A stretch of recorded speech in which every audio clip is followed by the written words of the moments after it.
Hello বন্ধুরা, welcome back to the zoom reaction channel. নতুন একটা রিঅ্যাকশন ভিডিওতে আপনাদেরকে জানাচ্ছি স্বাগতম। বন্ধুরা, আজকের ভিডিওটা বুবলি রিলেটেড। ভিডিওটি টাইটেলটা হচ্ছে ধরা খেয়েছেন বুবলি। আসলে কিসের ব্যাপারে এই ভিডিওতে কথা বলা হয়েছে আমি জানি না, ওই বুবলির ব্যাপারে যেহেতু এখানে আছে, ভিডিওটি একটু অ্যাট্রাক্ট করলো আমাকে।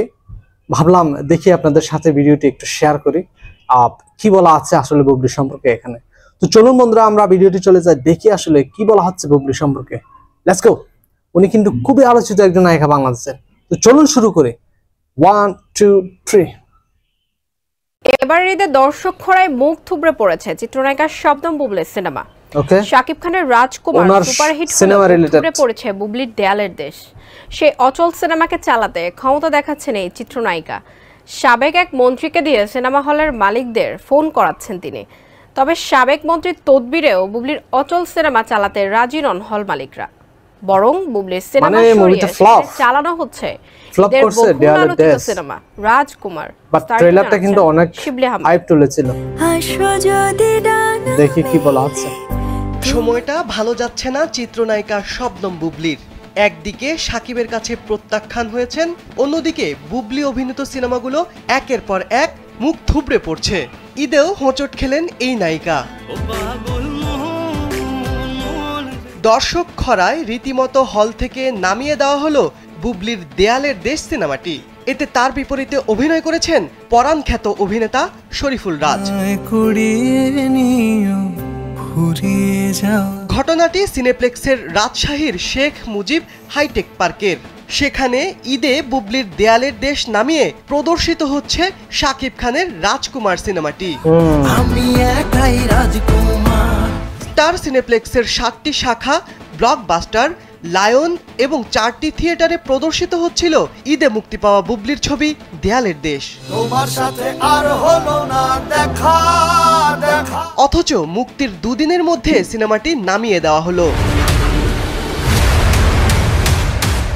যদিও এ ব্যাপারে সিনেপ্লেক্স কোনো মন্তব্য দেয়নি, তবে ওয়েবসাইটে দেখা যাচ্ছে প্রদর্শিত হওয়া সিনেমার তালিকায় আগে দেয়ালের দেশ থাকলেও বর্তমানে নেই, বরং সেখানে আগের তুলনায় বেশি শো পেয়েছে সাকিবের রাজকুমার। আরও চলছে গর্জিলা ও কাজল রেখা। সিনেমাটি পরিচালনা করেছেন মিশুক মনি। সূত্রের খবর, বুবলির দেয়ালের দেশ বড় সিনেমা হলগুলোতে প্রদর্শনের জন্য সাবেক একজন মন্ত্রীও নাকি হল মালিকদের তদবির করেন। মোবাইল ফোনে হল মালিকদের নিজের পরিচয় দিয়ে বুবলির অচল সিনেমা চালাতে তদবির করেন তিনি। তাতেও কোনো কাজ হয়নি। বিগ বাজেটের সিনেমা রাজকুমার রেখে দেয়ালের দেশ চালাতে রাজি হননি হল মালিকরা। তোমার কথাতে আমি হব রাজকুমার। গেল কয়েক বছর ধরে ঈদের সিনেমাই ভালো ব্যবসা করছে। আগের ঈদে প্রিয়তমা সিনেমা বাণিজ্যিক সফলতা পায়। তাই তো সিনেমা হল মালিকদের প্রথম পছন্দই ছিল সাকিবের রাজকুমার। তবে সরকারি অনুদানে নির্মিত দেয়ালের দেশ ঈদে মুক্তিপ্রাপ্ত সিনেমাগুলোর মধ্যে ট্রেলার প্রকাশ করে নজর কাড়ে।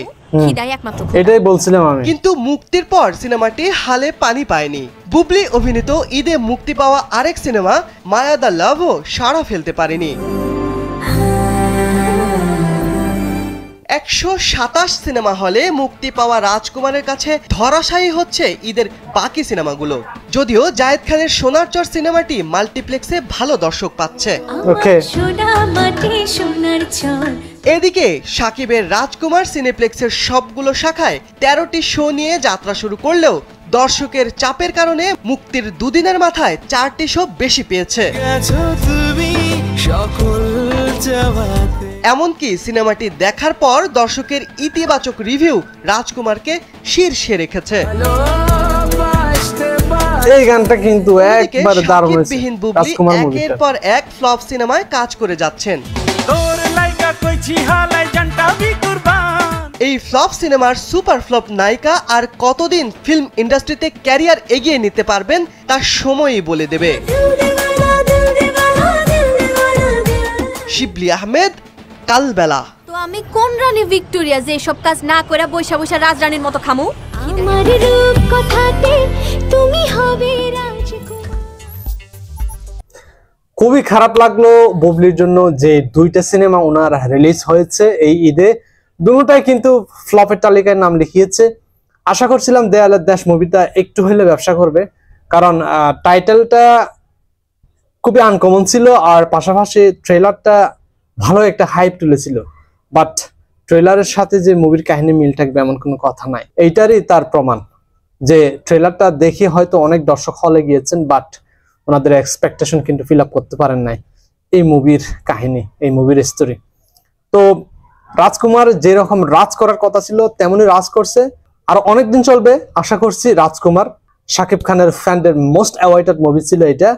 পাশাপাশি এখানে আরেকটা আকর্ষণ ছিল এই যুক্তরাষ্ট্রের এই নায়িকা কোর্টনি। তো দর্শকরা অবশ্যই মুভিটা খুব লুফে নিয়েছেন।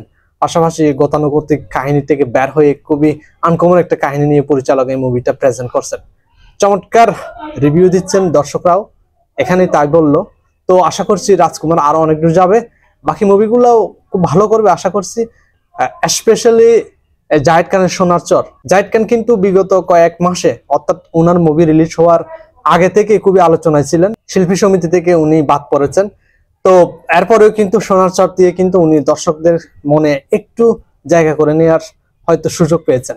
তো বন্ধুরা, কেমন লেগেছে ভিডিওটা, কোন মুভিটা আপনার ফেভারিট ছিল এই ঈদে, প্লিজ কমেন্ট সেকশনে জানাবেন। আর পাশাপাশি ভিডিওটি ভালো লাগলে চ্যানেলটি সাবস্ক্রাইব করবেন আর বেল আইকনে ক্লিক করে এই চ্যানেলটির পাশে থাকবেন। বন্ধুরা ভালো থাকবেন সবাই, সবাইকে অসংখ্য ধন্যবাদ। See you.